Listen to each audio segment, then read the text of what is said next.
Hello, Burbank. Craig Sherwood here with you once again, along with my co-host, Bob Hart.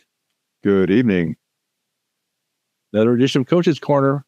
And let me tell you what, we have a legend. And a legend that you may not realize from the sports world. You might realize him as being a first responder by all the fantastic things he's done for our city in different aspects. But we're going to get into his time as a coach later. First, I want to introduce our guest today, Lew Stone. Craig, thanks for inviting me. Bob, thanks for the invitation. Absolutely. Great to have you here. Well, Lew Stone's been a Burbank firefighter, became a captain. And then after he would basically do his retirement, he decided to go into union work. And I believe he was the president of the California Firefighters Union. Is that? He's the secretary treasurer. Secretary treasurer. Okay. And you were also but you were the president of the Burbank For 25 years. 25 years. That's a long time. When? No kidding. When did you join the Burbank Fire Department? March of 1981. Okay. That's when I left the school district. Okay. And you became a captain when? 5 3/4 years later, this was like 1987. That's like moved up the ladder pretty fast, huh? I was very fortunate. Were you also an engineer at one time? Yes. Okay. I went up through the ranks. Okay. Let me ask you this: what in all the years you were in the fire department, what do you remember as your best response, your biggest response, your biggest incident in the city that you could remember? You know, we've had some big things over the years. What was your largest either fire or event or something? Probably the toughest fire was, remember when the Castaways burned down? Yep. And we were there all night long into the morning. And the only thing we saved was the main ballroom. So, but yeah, I vividly remember that fire. We were wondering if they're ever going to rebuild that or not, but they have, and doing well, I guess. I mean, it's a great location. Why wouldn't you revive that place? Yeah, I was up there actually last week and had to mortgage my house, but we get it out of there. It wasn't too bad. You have a nice brunch there on Sundays. I know that. Okay, so then what got you? So you became the union president of Burbank, Right. What got you into? Did you not like how things were going? Did you just feel that you could do a better job? Did you feel the representation wasn't good enough? What motivated you to do that? I grew up in a union household. My dad was with the machinist unions at Lockheed. And when I was a school teacher, unfortunately, we had a teacher strike. And I was involved in a quasi-leadership position there. And so when I came in the fire department, the union president at the time, a guy named Dick Trimble, immediately latched on to me and started, unbeknownst to me, he started grooming me to become the next president. So, I mean, it was the right place at the right time or the wrong place at the wrong time, depending upon your perspective. But so I took the presidency in 1986, and it was a great run. It was not the adversarial, relationship you see in a lot of places.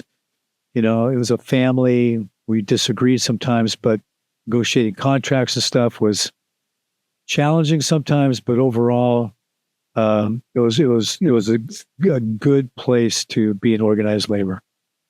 Without a doubt, the Burbank Fire Department in the 80s, 90s, and 2000s was the place to be. And then something kind of went wrong a little bit, and either they weren't taking care of their people properly. We're getting a lot of attrition, a lot of people leaving, paramedics leaving, going to other departments. And just recently, they finally have negotiated a new contract, and people are happy again. But I think without a doubt, when you think of Burbank, you think of one of the best police and fire departments around, which is what makes Burbank so special. So have you kept up with what's going on since you left? I peripherally watch it, but I try not to. I don't stick my hands in it.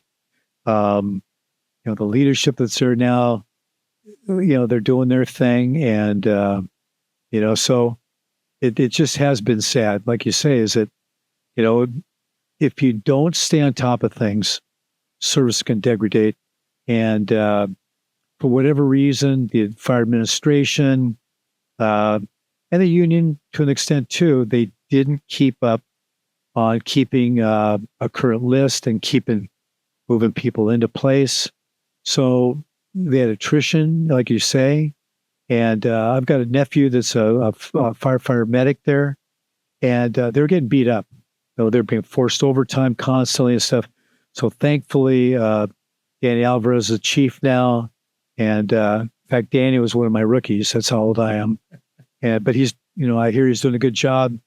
And hopefully they stay on top of things and they turn things around where firefighters don't want to leave Burbank. You want to give it a shout out to your nephew? Where is he working right now? Yeah. No? Oh, Make him earn it. so you left Burbank Fire and now you moved to the state level in as a union person. Well, actually, what happened? I mean, were you doing that at the same time? yes. And then once you retired, you just did that more of a full-time thing. So what happened is that after I'd been the president of Burbank for 15 years, I was elected to what they call the second district. So I had L.A., Kern, Ventura, Santa Barbara, and San Luis Obispo counties. Those were the counties I represented. And then in 2008, I was still on the job, and the secretary treasurer died. He was stricken with cancer, and he died. And so I ran for that position, and I was successful to get elected. So for my last 3.5 years on the job, I was also commuting to Sacramento, which was really fun. And so I did that until I retired in 2011. And then I did the secretary treasurer's work till 2018. And and we had a great organization. We took care of about 33,000 firefighters across the state, and our main thrust was legislation. So it was mainly dealing with the state legislature, the governor's office, and various departments, and just making sure that firefighters were safe. Firefighters had the ability to do their jobs and not get hurt. Well, thank you for all you've done for the city. I've been around forever, like most people, and you were always very good to me when you were on the job, and I always appreciate that. And, as being in the media, no adversarial relationships. But this is called Coach's Corner. This is not called Meet the Fireman. So let's get back, and I'm going to start this off because I know Coach Hart's got a lot to say also. But I'm going to start this off where I first met you, and it's funny. I'm always saying, yeah, I coached that guy. I coached this guy. Well, you were the one who coached me in the beginning. Right. That was back in the days of Stevenson Elementary School. Myself and Mike Rousseff and a few of us, we spent our summers over at Stevenson. That's what you did. You didn't go play in a computer game. You went to we were a group of guys who liked to play over the line and all those activities. Right. And you were the guy from Park and Rec who's assigned to Stevenson to run the summer program. Right. So that's how we first got to know you. And let's talk about that part. How did you get into doing that? What was your motivation to start doing that? And how did you get into that? And it was strictly cash. It was I was going to Cal State Northridge. I was a PE major. Now they've glorified the kinesiology. But so I needed money. I had rent I was paying, the regular stuff a college guys got. And Cale Canfield, who was, a longtime coach at Burroughs High School, he one day comes and goes, "Hey, Lew, go on a job." I go, "Sure." And so he's the one that got me into Stevenson. So during the daytime, I taught PE to the 4th, 5th, and 6th graders. And then at 3:00, I became the after-school playground coach. And that's when I first met you and Graceffo. And I tried to kick you off my playground, but it was unsuccessful. You tried, but yeah, you're going nowhere. Yeah, that's great. We had to go somewhere, and that was the place. Yeah, it was safe for you guys. But that's how I got started with that. And then Park and Rec then hired me for the evenings. So I was either supervising a park for baseball or flag football, or I was over at Verdugo Park behind me in the cage, handing out balls and stuff. So it was a great way to get through college. I made decent money, and it was great. So that was your time back in our day, and they used to call our parks for us. I remember and arrange over the line games and everything else, and we'd all get on our twin Stingrays and ride to another school and play. And those are great times. They were really great times. Yeah. I still have great memories of that. So, like kids who graduate to the next level, you graduate up to the high school level to start coaching. Now, this is, I think, where Bob here is going to get into it with you here. I'm going to interject something. He's going to be the truth serum. Yeah, we want to, because we want to. I remember you when I used to cover games as a Bobby Knight type of coach. You were fiery, you were intense, and you cared. Yeah, I did. You cared. That's the one thing that coaches nowadays need to care about your players and about the game and about how important it is at that time. So what brought you over to Burroughs and got you into coaching basketball? So as I graduated from Northridge, I got offered a coaching job up in Emmett, Idaho. And because I was not an economics major, I had no idea what cost of living meant. All I knew is that they're paying coaches like a third of what they were here. And Brian Hurst said, "Hey, would you like to come on staff here?" And so I was, I go, great, back to coaching basketball. And is that your first love? Oh, yeah. Yeah. Baseball, the ball's too small and the wrong color. So it was basketball. And so I started coaching basketball there at Burroughs. And then Rich Grimes took over, and I moved up to JV coach. So I coached the JVs for 4 years. And in 4 years, thankfully, we weren't very tall, but we were tough and in great shape. And we won 2 Footy League championships in the 4-year period of time I was coaching there.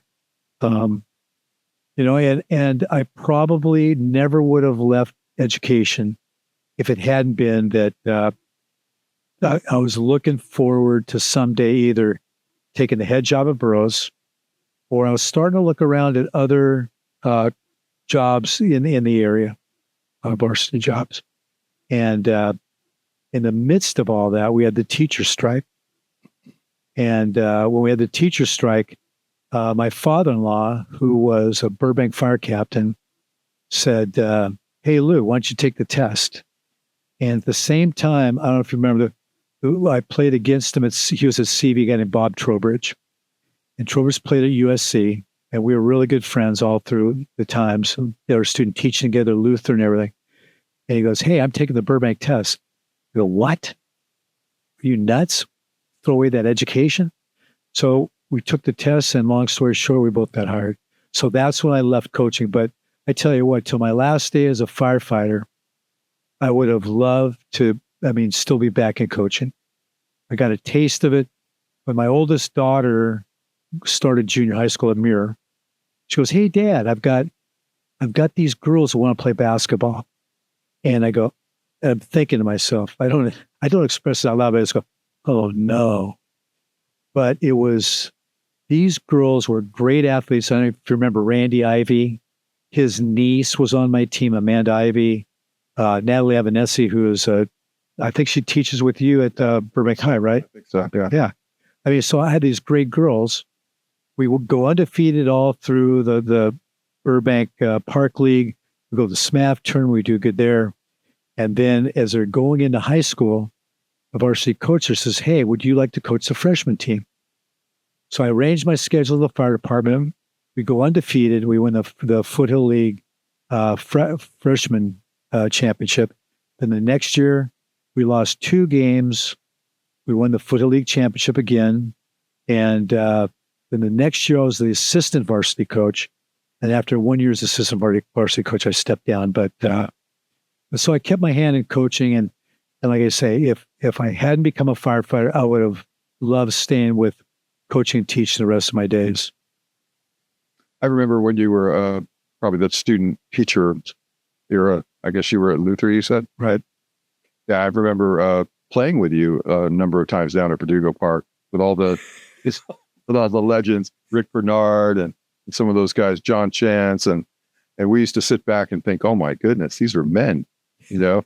And the funny thing is, as you get older, our gap has kind of switched. Like Right. I feel like we're contemporaries now, where then I thought you were an old man, and you know, Yes. you were probably what, 30 at the time. Oh no, I started coaching at Burroughs when I was 22. I got my credential pretty quick. Yeah. But when it's like, I remember Alberto Diaz. Yeah. We're still very good friends and keep in touch. At that time, it's like you say, I seem so old, but now, I mean, like Alberto's only like, I think 6 years younger than me, Right. you know? So it's all relative. I mean, in strength wise and stuff, when a guy's 22, 23, They're men. it's a world of difference for a 6-year-old. But that's the thing, is that back then, Verdugo Park was our place. It was legendary. That's where, I mean, when I was in just started in high school, I would have to pay Terry Scott or a guy named Roger Fritsch, who started for Burroughs on their championship team in '69. I would have to pay them a quarter, and then they would let me play in their 3-on-3 team. And then they would make me watch while they went over the Coke machine and got a Coke, sucked down the Coke with my quarter, and then I get to play 3-on-3s with the older guys. And that really helped me develop, was just getting my rear end kicked by older guys. Well, I could say the same. That's kind of my development had a lot to do with you kicking my ass. But it's all elbows in the rear end, you know what I mean? Hey, Yeah, it is. Lower body. God gave us elbows for a reason. Yeah. I was very competitive as a young man, not super talented or anything, but very competitive. And I attribute a lot of that to the coaching that I received, Lew being probably foremost on that list. Brian Hurst had a different approach. His approach was probably more cerebral, more nurturing type of guy. Lew would just come out and tell it like it was all the time. And it was, you know, somewhat refreshing, because when you're young, you know, the wisdom kind of goes over your head, but the toughness doesn't. You kind of latch on to the toughness, you know. You mentioned Bobby Knight, and he was my hero. I went to a couple coaching clinics where he was a featured speaker, and the guy was brilliant in addition to being just harder than nails. But I learned at one Burbank Burroughs game, one of my players, who shall remain nameless, he missed a defensive assignment on the press. And, the stands were already full and call him over. I start explaining to him rather loudly, because, hey, the gym was packed. Wow. I mean, I needed to yell a little bit. And he starts to tear up. And I go, oh my gosh, what have I done? And so I look and I go, hey, it's okay. You're doing a great job. But it taught me right then and there that every ball player is different, as I'm sure you've known, you guys have known for your coaching. Yeah. Where one guy, you got to get in his grill and just yell at him to even get his attention. Another guy, all you have to do is say, you need to remember where you're supposed to be when the ball goes weak side. Yeah, absolutely. And so that taught me a lot about, I'm not going to say I became compassionate, but I at least had a little bit of empathy for some of the players who were a little bit more sensitive than others. You've always had the fire, though, in your belly. That's not, you can't turn that on and turn that off. I mean, what were besides Bobby Knight, what were your other influences in your coaching? Where did you get your X's and O's from and all those types of things? Where did you get your knowledge of the game to teach it or coach at a high school level? As I was going up through the ranks, I mean, like at Cal State Northridge, Pete Cassidy was the head coach, and Chuck Campione. Back then, we still had Frosh team, so Chuck Campione was a Frosh coach. So I got a lot of stuff from them, and Pete Cassidy was a acolyte of Johnny Wooden. So you start looking at things, and you realize that you don't just put X and O's up on a board. You got to look at your talent, see what they can do, and then you got to mold your defense and offense to them, not just try to plug them in to where they're an ill fit. So I think those are the main ones, and just your temperament. I've always said you can always take a really aggressive ball player and tame him down, but you can't take a very timid, lackadaisical ball player and light a fuse underneath his rear end. Can't do it. I mean, it just doesn't work. Very true, especially in basketball. Yeah, and I could give you initials of ball players Sure. that we both know vividly, but you just can't get them fired up. And especially at the size of the teams I had, they had to be tough. They had to be aggressive. And, back then you could play pretty hard. I will not say dirty, but we were very aggressive. No layups. Yeah. Where now, I mean, it'd be a flagrant 2 just looking at a guy. And I would have been thrown out of every game. Me too. Yeah. But the way you played and some of the other guys, it warmed my teeny tiny heart. Because you'd watch these guys on the court and they were making up for lack of size with aggressiveness and really good skills and super conditioning. Yeah, we were the best conditioned team. I remember that very well. I think that at that time too, the first semester, you weren't allowed to shoot a ball or something. Right. So we were on the track all the time. And that's kind of what pushed me to football. Or bleachers. It was like, it was a bleacher. Remember you guys, I had you guys, Grimes and stuff, they just took me take over conditioning. And you guys were doing 50 sets of bleachers on the home stands and then double leg hops up the stairs. Nobody was going to be in better shape than no us. one. No. And I do think that's why I played football, because I saw all that conditioning and I was thinking, well, hell, I might as well get something out. Football is easy compared to this. It was. Yeah. So you've worked with, as a lower level coach, you worked with Brian Hurst. You worked with Rich Grimes. Brian Hurst, of course, is a legend. Right. There was the Brian Hurst gym. We'll never forget. It's good. Yeah, it's interesting that you get something named after you before you're dead. I know what, and I agree with that 100%. He would have loved it. Well, you know what? Didn't do it when he was alive, so he could have loved it. So I was really happy when they did that while he was alive. Yeah. I think he still is alive. He is. Yes. Oh, yes. What is? Because I think I saw him about 2 months ago. I saw him at my heart doctor. It made me feel like we really shrunk that gap too. There was something in common. Yeah. What did you pick up? Because he was a kind of a quiet guy. He was not a yeller or a screamer or anything else. What did you learn from him in your time with him? And then how did it change when Rich Grimes took over? See, because I had played for Brian, so I had known him as my coach, and then going on the other side as one of his on his staff, is that because of the way the coach, I didn't have that much interaction with the varsity that first year, and my whole thing was fundamentals, and really drilling in fundamentals in each of my ball players. And Brian wasn't so much the fundamentals guy. He was more, he was with more the X's and O's type guy. And, like I said, I'd already had kind of my knowledge base from some college coaches that I really respected. And so we would exchange information, but it wasn't like I was coaching underneath Bobby Knight or, Coach K or something. So like you said, Bob, he super nice guy, very relational. And I'll tell you, we used to go over to his house for pizza after games. And his wife, Nancy, she was the best. She was great. She just kept us all fed. And so it's really familial with Brian and Nancy.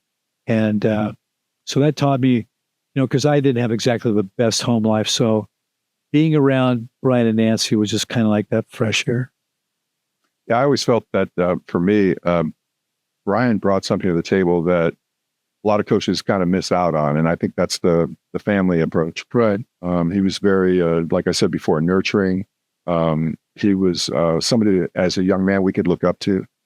He wasn't full of drama. I thought his composure was probably his strength. Yeah.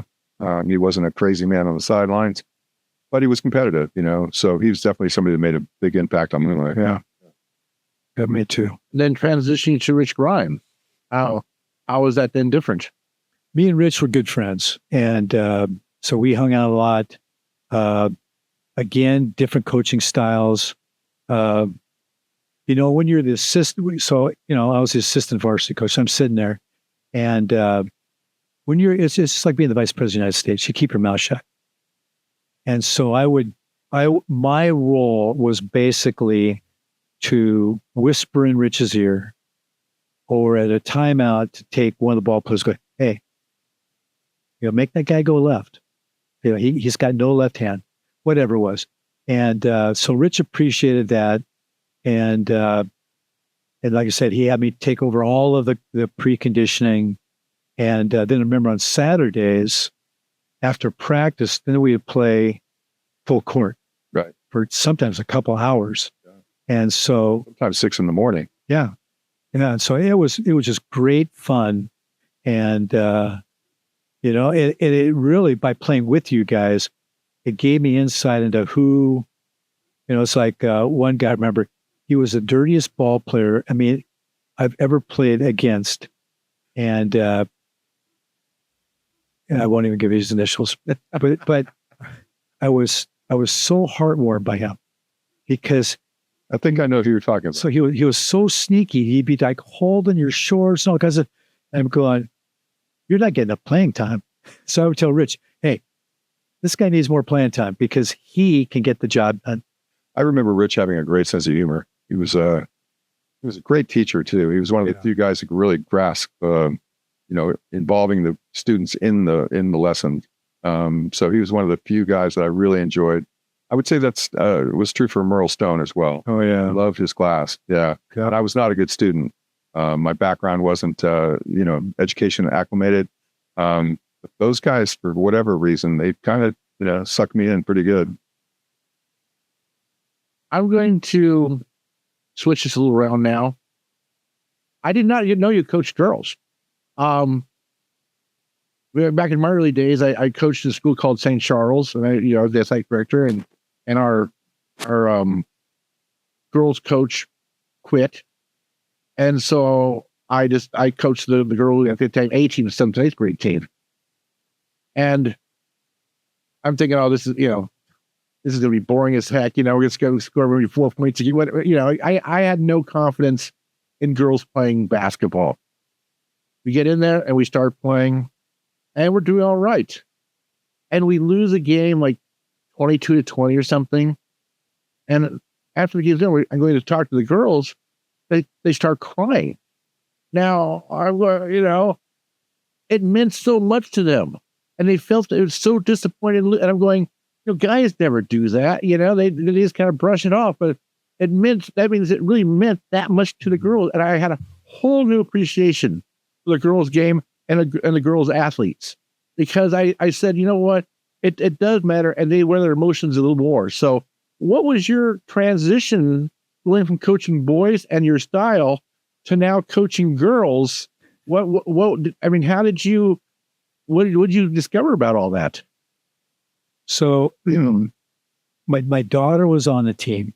She had put this team together and handed it to me. And like I say, they were all outstanding athletes in multiple sports. And I knew some of their parents and some of their siblings that were really good athletes also. But did they know you and your style at the time? They got to find out. But I toned it down a little bit. Yeah, I was getting older. I was a little more mature. I prayed I was, because I started coaching the girls in 1997. So I'd been on the fire department for almost 16 years.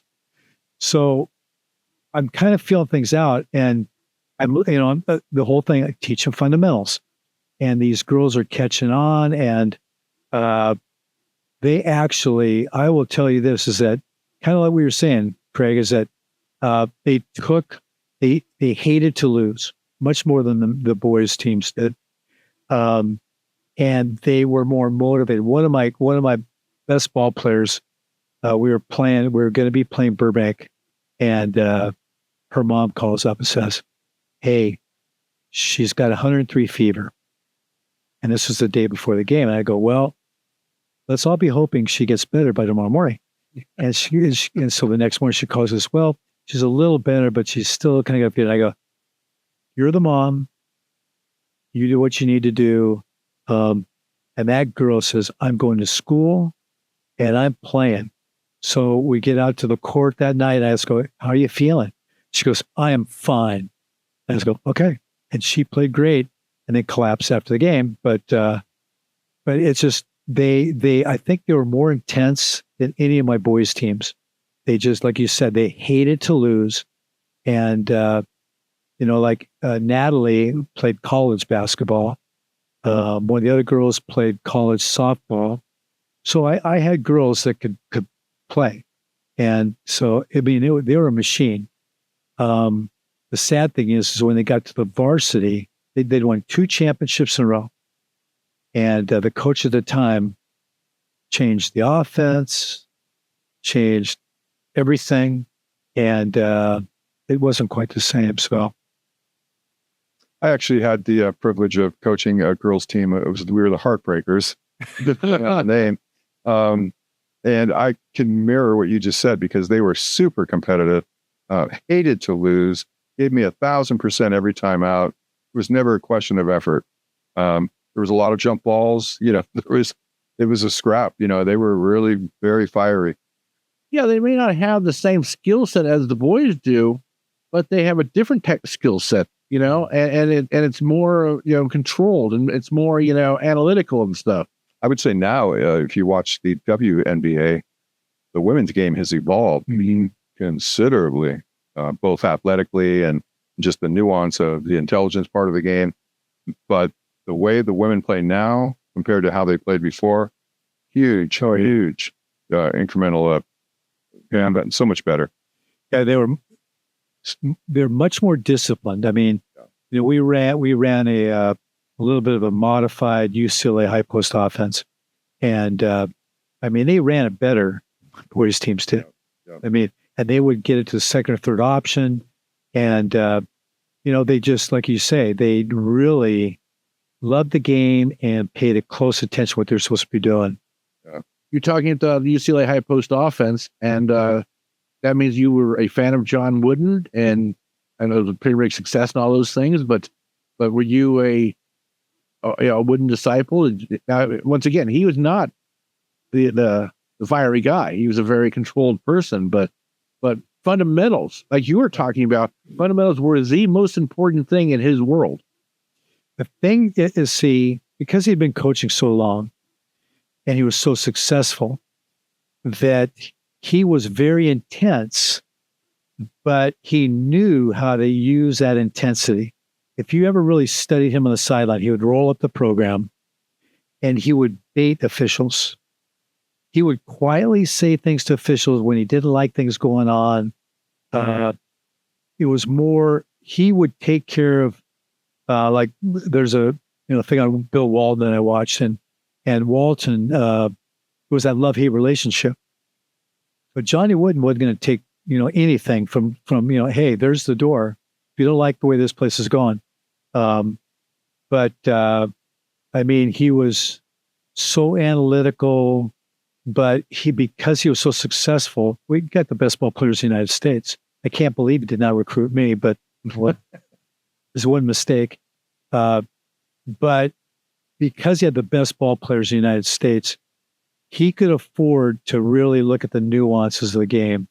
And if you really watch him, sometimes he would roll up that program and he would use it as a very focused megaphone, and he would tear a referee a new rear end, or sometimes even his own ball players.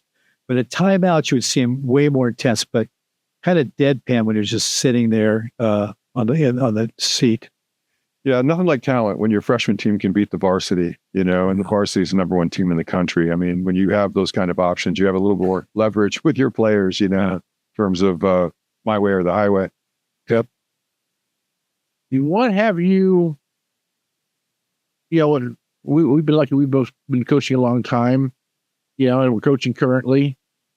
But how much have you seen the game, whatever sport, basketball, let's talk basketball. How much have you seen the sport change as far as coaching and the way attitudes are now and with players and all this stuff? And I mean, I think we've lost a lot of our foundation, and the sports lost a lot of their foundation and how it's taught and how it's played because of players, their attitudes and social media and NIL, that's all the stuff going on now. How have you seen things? Do you think your coaching style would work now the way it did back then? No. I've seen a lot. I mean, to me, humility was always important, and it's just flipped the other way now. I mean, I coached my oldest grandson. I coached him in the Burbank League when he was coming up through the through elementary school and junior high, and I told my ball players, "Hey, you don't get in the face of the ball player stuff." All these other teams were doing it, and I could understand why my guys were a little bit frustrated that I did not let them do that. But it's interesting. When I was playing, I would watch college basketball, but I really didn't watch the pros that much. And now, I mean, they're supposed to be role models. Most pro basketball players are anything but a role model, and so they don't have those people they can look up to. Once in a while, you get a guy. It's like grandson plays football, and I told him, I go, Emmett Smith, when he used to, I have to look it up in a book, but when he would score a touchdown, just drop the ball in the end zone and run right back out, and the guy says, "Well, don't you want to push it?" Hey, I've been there. I don't need to do it. And so if I was still coaching, I mean, like when I was coaching, parents never questioned the coach. I remember a few times when I would have to get up close and personal with the ball player, and the players' parents would go, "Thanks, coach. My kid needed that." Yeah. And now it's, "I'm going to take my kid off your team unless you play more. My kid needs to start." That would drive me nuts. I don't know if you guys are having to deal with that stuff. We really don't deal with that. No, I think we've set up parameters. I've been doing it long enough that I really don't even entertain it. And I think I make that apparent at the parent meeting from the get-go. Because I agree with you. The humility factor is probably the biggest changeover. Kids want the spotlight. When we were playing, we didn't really want the spotlight. We garnered more satisfaction from seeing our teammates do well. Right. There was a lot of that. I think a lot of the problems nowadays also is with the, of course, parents, everybody gets a trophy and all those things. But I also think it's the private coaching. These parents are spending a lot of money to send their kids, "Well, I'll get you into college. I'll do this. I'll do that." Yep. And they teach them things that aren't part of the team, codes. Oh, yeah. And I think that's what is hurting the game nowadays too, and hurting kids and all that, and it's hurting all sports. So I think that's a huge problem. Is in the old days the team was it. All you had was the team. Right. So I think that's changed a lot now. I was coaching my grandson's basketball team, and we were playing a game at Verdugo Park one day. And after the game, we had beat this team that was a club team. So they're playing a Burbank League, but they were a club team. So this young man comes over to me afterwards and goes, "Hey, you've got a couple really good ball players on your team." And "Oh, thanks." He gives me his business card. He goes, "I could, work with those two guys." And I go, "Really?" I said, So what's your background?" And it was sorely lacking. And I said, "Well, I think right now they're getting everything they need from our practices. So, but thank you very much anyway." But yeah, it's like mercenaries. Yeah, very much so. Business, it's and they'll tell kids pretty much what they want to hear. Yeah. Well, I'm sure, especially in baseball. I mean, I've got a grandson that's a really good baseball player. He lives out in the Hart District and stuff. And it's nuts. Yes. I mean, they're playing 3 games on Saturday and 3 games on Sunday. Yeah. And then all the parents going, "I wonder why my kid's elbow's sore." Well, yeah. Let me explain it to you. But there's so much over. And the other sad thing is, back when you guys were in school, is that it wasn't just one sport. You got to play right 2, 3 sports. And now you become this specialist. And one of my nieces was an extremely good soccer player. Played at CV, got a full ride she had played since she was 6 years old, club teams, every weekend, 2 nights a week. It was just crazy. Thousands and thousands of dollars poured into the girl, and the traveling and all this stuff. She gets a full ride to Long Beach State. After 3 weeks, she goes, "Hey, I'm burned out." So then one of my friends got her into Azusa Pacific, which is a little bit, different, NAIA and stuff. She lasts there for 2 months. She goes, "I'm just done with soccer. I can't take it anymore." And it's just sad. So all of that years and years of soccer, and then when she gets to college, it's like, I'm done. And I think that's the fear I have for, my grandkids, is that let them just experience different sports and remember that sports should be fun. It shouldn't be a drudgery. Oh, it's Wednesday night. Oh, let me guess. It's practice. Right. I think too, when we were growing up, we didn't have games all the time and an umpire and a coach. We navigated a lot of that stuff on our own. And I think that's where you develop the true love of the game. And I kind of feel like kids don't get out and do those type of things on that. Right. Yeah, they don't get on their bikes and go to elementary school and start playing over the line and stuff. I think video games and all that is, and I think there's a lot of hesitation by parents to let their kids, 12, 13, 14-year-old kids go out and do things without saying, "Where are you? I've got to watch you." And I know our society has changed a little bit, but I'm not so sure it's changed that much in Burbank to a point, Yeah, I don't know. I've got one of my son-in-laws is a Burbank police officer, and stuff goes on. Yeah. I was a kid. I lived 2 blocks from Verdugo Park, and I would walk the 2 blocks and go to the gym. 3 hours at the gym almost every day, and then I'd carry my Converse home because I didn't want them to get dirty. Yeah. And but it was safe back then. You knew that you were okay. And now you would like to think in Burbank we're okay now. And I see kids walking to school around my house and stuff to an extent. But sadly, it's just not the same, society that we had when we were growing up. Yeah, even going back to shoes, I know that routine very well. Now you want to get your, take care of your wood shoes versus your cement shoes. But I'm constantly finding gloves and equipment at the field. And I think it goes back to, games were on very seldom back in the day. You had to hope your team was coming on that week. Now it's saturated. You can find a game anytime you want. And ironically, I ask my players quite often, "Hey, how many guys watch baseball?" Less than half the hands go up. So, assimilation matters, Yeah. Yep. I think a lot nowadays, I'm even hearing that a lot of high school sports may become just club sports and get away from the high school thing, because high schools are no longer funding their sports anymore and everything else. I know is right now in Burbank, the high school level, all they pay for is basically your field to be there, which they don't do a good job maintaining. And they pay a couple coaches, and that's it. They don't even pay for your buses anymore. Nothing. Really? Not a thing. Everything has to be raised by the team. And you have how many teams in a school and how many sports and how many people are out there really to give that kind of money to facilitate. Yeah. It's bad. It's sad in a lot of other areas.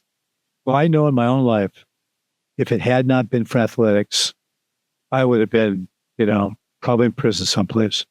But it kept me on a fairly straight and narrow. And, like you say, these kids are playing video games all day, all this different stuff. There's so much social media that just gives kids anxiety and stuff. And it's just sad. I mean, nobody just goes out and... Well, you just wonder, I'm not going to get into society's problems, but with so many mass shootings, and it's always been some kid who's been bullied or something else, and they don't go out, they don't have a sport, they don't have an activity. And we didn't used to have that back when we were all growing up. And now you do. So you wonder, is it because of media and the fact these kids have all these video games and they don't go out and they don't do these things anymore? Right. They don't hang out with their friends anymore. Yep. You have to wonder. I don't know, but even in Southern California, we used to go to the beach quite often. Oh, yeah. My guys never go to the beach. Very rarely. Yeah, because I think it's, Craig was saying about the fear thing. The parents aren't comfortable turning them loose. I was 10 years old riding a bike on Sepulveda to go to Santa Monica Beach from Van Nuys. I mean, yeah, it was a different world. Yeah. Oh, yeah. All through junior high, me and my buddies, we jumped on the bus. Yeah. And we would take the bus all the way to Santa Monica. Yeah. And, we did that a lot. Man, does it sound like old guys or what? Yeah. I used to ride the old Stingray at Dodger Stadium on Sundays for Sunday games. Oh, yeah. I mean, that's what you just did back then. You found a way to do things. That was actually my first job was Dodger Stadium, working for Coach Sherwood and Mike Graceffo, Danny Goodman's. Yeah, that's basketballs dolls. Yeah. Nicola program. Took the bus. Yeah. Yeah. Well, so let's talk about today.